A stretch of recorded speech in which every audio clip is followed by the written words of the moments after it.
आपने कभी सोचा है जब आप अपने गोल्स को अचीव करते हैं और दुनिया को अपनी कैपेबिलिटीज़ दिखाते हैं तो सब लोग आपकी सफलता को सेलिब्रेट क्यों नहीं करते?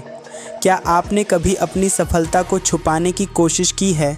क्या आपने कभी अपनी अचीवमेंट्स को थोड़ा कम दिखाने के लिए इंटेंशनली ऐसा किया है?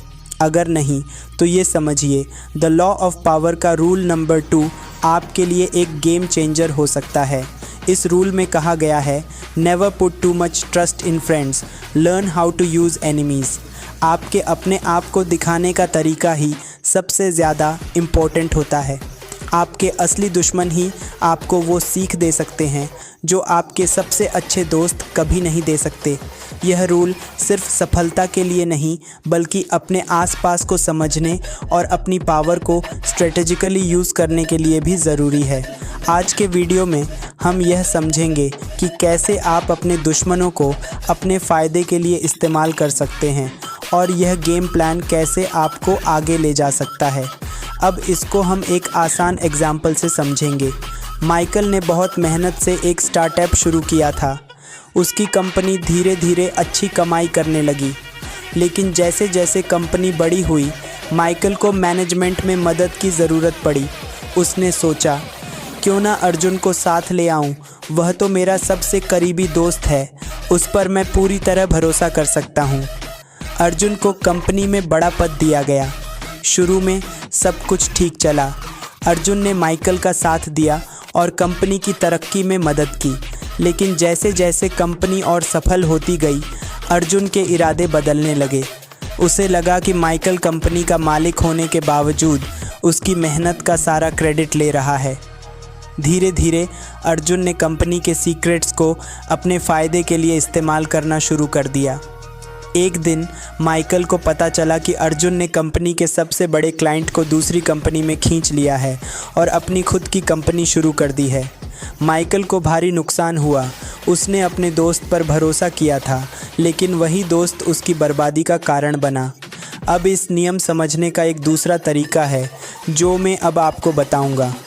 जब अब्राहम लिंकन राष्ट्रपति बने तो उन्हें एक मजबूत और सक्षम युद्ध मंत्री की ज़रूरत थी। उनके आसपास के लोग उन्हें सलाह देते थे कि वो अपने करीबी और वफ़ादार लोगों को ही इस पद पर रखें, लेकिन लिंकन ने एक अलग फ़ैसला लिया। उन्होंने अपने सबसे बड़े आलोचक एडविन स्टैंटन को युद्ध मंत्री बनाया। लिंकन जानते थे कि स्टैंटन में बेहतरीन नेतृत्व क्षमता और युद्ध की समझ है। भले ही स्टैंटन उनके खिलाफ बोलता था, लेकिन वह अपने काम में माहिर था। लिंकन ने स्टैंटन को काम दिया और उसे अपनी रणनीतियों पर खुलकर राय देने का मौका दिया। धीरे धीरे स्टैंटन लिंकन का सबसे भरोसेमंद मंत्री बन गया। लिंकन ने स्टैंटन की प्रतिभा का सही इस्तेमाल किया। युद्ध में अमेरिका को जीत मिली। बाद में जब लिंकन की हत्या हुई तो स्टैंटन ने ही उन्हें सबसे महान इंसान कहा। इस रूल से हमें क्या क्या सीखने मिलता है? 1. दोस्त आपकी कमज़ोरियों को जानते हैं और कई बार उनके इरादे बदल सकते हैं। 2. दुश्मन को दोस्त बनाकर आप उसका टैलेंट और क्षमता अपने फ़ायदे के लिए इस्तेमाल कर सकते हैं। 3. कामयाबी के लिए दोस्ती या दुश्मनी से परे सोचें।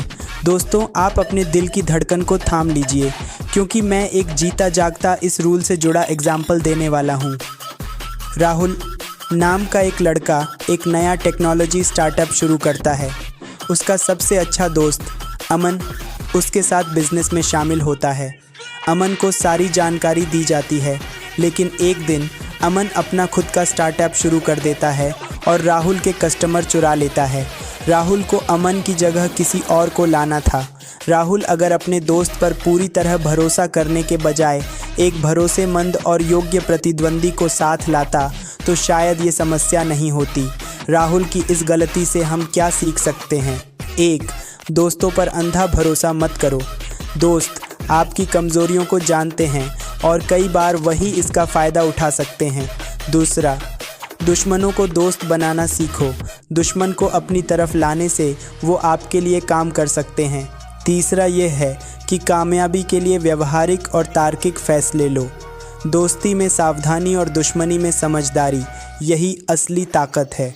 अगर आपने द लॉ ऑफ पावर का रूल नंबर 2 समझ लिया है तो आप एक कदम और आगे बढ़ चुके हैं। आपने सीख लिया कि कैसे अपने दोस्तों से ज़्यादा अपने दुश्मनों को इस्तेमाल करके अपनी पावर को बढ़ाना है, लेकिन ये सिर्फ शुरुआत है।